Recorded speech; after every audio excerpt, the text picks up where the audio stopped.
আজকে আমি আপনাদেরকে এই ছোট্ট বেবি ফ্রকটি বানিয়ে দেখাবো। এই ফ্রকটি আমি 1 বছরের বাচ্চার জন্য বানিয়েছি। আর এই ফ্রকটি আমি টুকরো কাপড় দিয়ে বানিয়েছি। আমাদের যে 3 পিসের সাইডের এক্সট্রা কাপড় থাকে, তো এই কাপড়টা আমরা ফেলে না দিয়ে কীভাবে বাচ্চাদের জন্য, ছোট ছোট বাচ্চাদের জন্য, নিউবর্ন বেবিদের জন্য আমরা ড্রেস বানাতে পারি।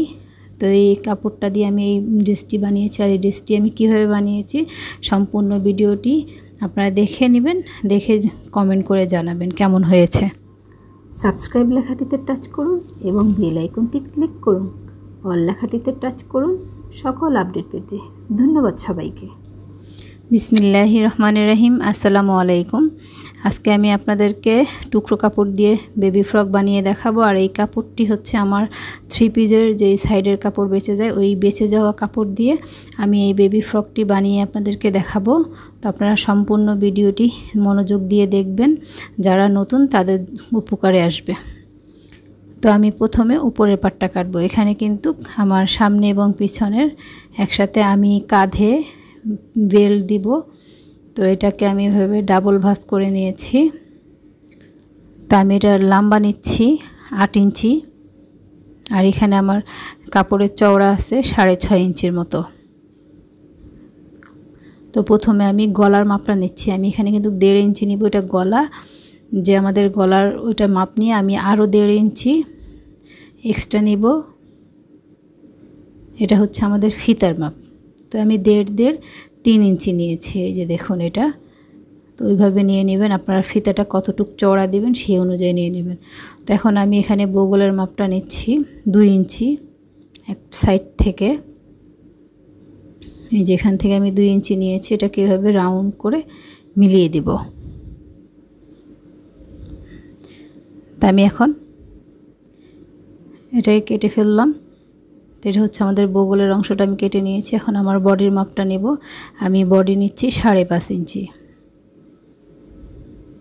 তো আমার নিচে কোমরেও আমি 5.5 ইঞ্চিতে দাগ দিয়ে নেব। তো এভাবে আমি দাগ দিয়ে মিলিয়ে দেবো। আর এই কর্নারটা আমি 1/2 ইঞ্চি উপরের দিকে দাগ দিয়ে নেব। এবার আমি কেটে নেব। তো এটা হচ্ছে আমাদের উপরের অংশ কাটা হয়ে গিয়েছে। আমি 2 পাশে একটু মাছ বরাবর দাগ দিয়ে নিচ্ছি কেটে। তো আমি এখানে ফিতা দিব। আমি ফিতার জন্য আগে থেকে কেটে রেখেছি। তো আমি লম্বা নিয়েছি, এখানে আমার সামনের পিছনে 7 ইঞ্চি নিয়েছি লম্বা। আর এটার চওড়া নিয়েছি 3 ইঞ্চি। এটা ডাবল করব আমি। তো আমি দেখিয়ে দিচ্ছি কীভাবে হবে। যেভাবে প্রথমে একটা বাস করে নেব, তারপর এখানে আমার সেলাই হবে। তারপরে যে এই পাশে একটা বসবে আর এই পাশে একটা বসবে। তো আমি এখন এটার মাপে সেম আরেকটি কাপড় কেটে নেব। এটা আমরা ভিতরের দিকে দিব, আস্তরের মতো হবে এই জিনিসটা।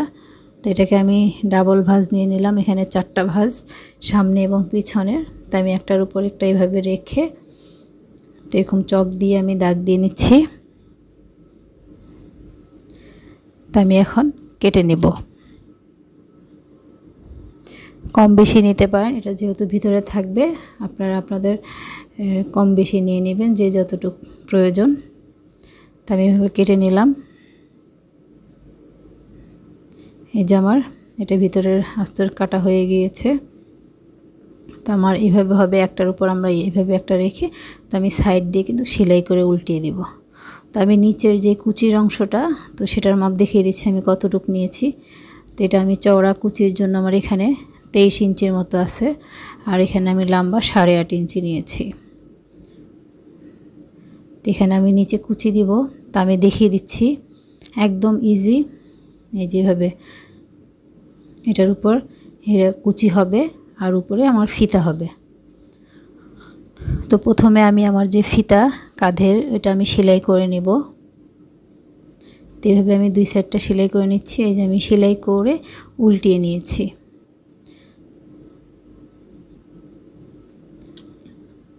এখন আমাদের যেই উপরের অংশটা আছে ওটার উপরে সোজা পাটের উপরে এভাবে আমরা নিচের দিকে ফিতাটা দিয়ে দিব। আর সেলাইয়ের অংশটা উপরের দিকে থাকবে। যেভাবে রেখে যে আমরা সেম কাপড়ের আস্তর কাপড় কেটেছি ওটা এটার উপরে বসিয়ে দিব। তার আগে আমরা নিচের যেই পাইটটা আছে নিচে, ওটা আমি সেলাই করে নিয়েছি ডাবল ভাঁজ দিয়ে। তো একদম সাইড দিয়ে হবে সেলাই করে নেব। তো এই যে আমি সেলাই করে নিয়েছি, এখন আমি কেচি দিয়ে কেটে নেব। তো এইভাবে কর্নারগুলো এইভাবে কেটে নিচ্ছি। এখন আমি উল্টিয়ে নেব। এটা হচ্ছে আমাদের একটা পার্ট, তো আমি একইভাবে আমি আরেকটা পার্টও সেলাই করে নেব। তো এই যেভাবে আমি বসিয়ে নিয়েছি সেমভাবে এটার সাথে এটা। আমরা কিন্তু 1/2 ইঞ্চি একটু গ্যাপ রেখে আমি ফিতাটা বসাচ্ছি, কারণ আমার সেলাই হবে সাইডে। তো এই যে আমি সেটটা সেলাই করে নিয়েছি একইভাবে।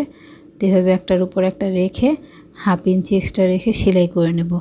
তো এটাও আমি সেলাই করে কেটে নিয়েছি, এখন আমি উল্টিয়ে নিচ্ছি। তো এই যে এখন একদম সাইড দিয়ে আমি একটা চাপ সেলাই দিয়ে নেব, দুটাতেই সামনে এবং পিছনের পাটে চাপ সেলাই দিয়ে নিচ্ছি। তো এই যে আমি চাপ সেলাইটা দিয়ে নিয়েছি। চাপ সেলাইটা দিয়ে নিলে আমাদের কাপড়টা ভালো মতো বসবে। তো এখন আমি কুচির জন্য যে কাপড়টা নিয়েছি ওটাকে আমি কুচি দিয়ে নেব। তো আমি আপনাদেরকে প্রথমে দেখিয়ে দিচ্ছি, আমি কিন্তু সেলাই করেই দেখাবো।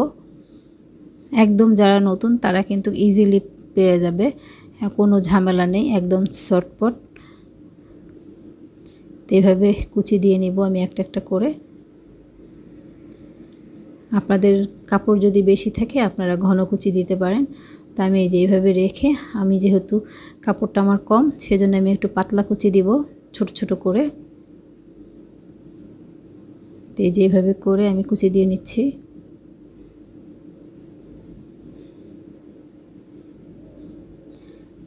আর যদি আপনাদের আমার এই ডিজাইনটি ভালো লাগে প্লিজ একটা লাইক দিয়ে দিবেন, আর যদি বেশি ভালো লাগে সাবস্ক্রাইব করবেন। আর যারা আমার চ্যানেলটাকে সাবস্ক্রাইব করেছেন তাদেরকে অসংখ্য ধন্যবাদ, আর যারা এখনও করেননি তারা অবশ্যই সাবস্ক্রাইব করবেন। আর যেই পাশের বেল আইকনটি আছে বেলটি বাজাতে ভুলবেন না, আমি যখন নতুন নতুন ভিডিও আপলোড দিব তো যেন সবার আগে আপনি পেয়ে যান। তো এই বেলটি বাজিয়ে রাখবেন। তো আমি এইভাবে করে সম্পূর্ণ কুচিটি দিয়ে নিব।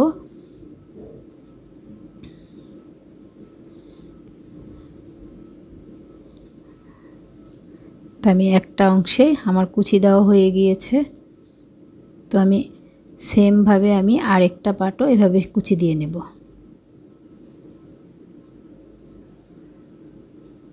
তো এই যে আমি কুচি দিয়ে নিয়েছি।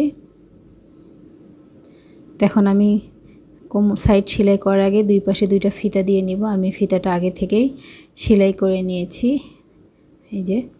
তারপর একটার উপর একটা রেখে আমাদের যে বডির মাপ অনুযায়ী আমি এভাবে ফিটিং করে নেব, সেলাই করে নেব। তো এই যে আমি দুই পাশেই সেলাই করে নিয়েছি, এখন আমি উল্টে নিচ্ছি।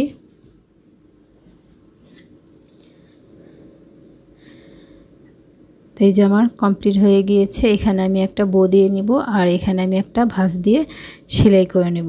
তো এই যে দেখুন আমি কিন্তু নিচে সেলাই করে নিয়েছি, আর আমি এখানে একটা বো দিয়ে নিয়েছি। এই যে কমপ্লিট। আপনারা চাইলে এখানে একটা বোতাম দিয়ে নিতে পারেন। তো আপনাদের কেমন লেগেছে আমার এই বেবি ফ্রকটি, আর আপনাদের বাবুদেরকে এভাবে বেবি ফ্রক বানিয়ে পরাবেন আর আমাকে কমেন্ট করে জানাবেন। আপনাদের যদি কোনো রিকোয়েস্টের ভিডিও থাকে তাহলে আমাকে কমেন্ট করে জানাবেন, আমি চেষ্টা করব আপনাদেরকে দেখিয়ে দিতে ইনশাল্লাহ। তো সবাই ভালো থাকবেন, সবাই সবার জন্য দোয়া করবেন। আল্লাহ যেন সবাইকে ভালো রাখে। আল্লাহ হাফেজ।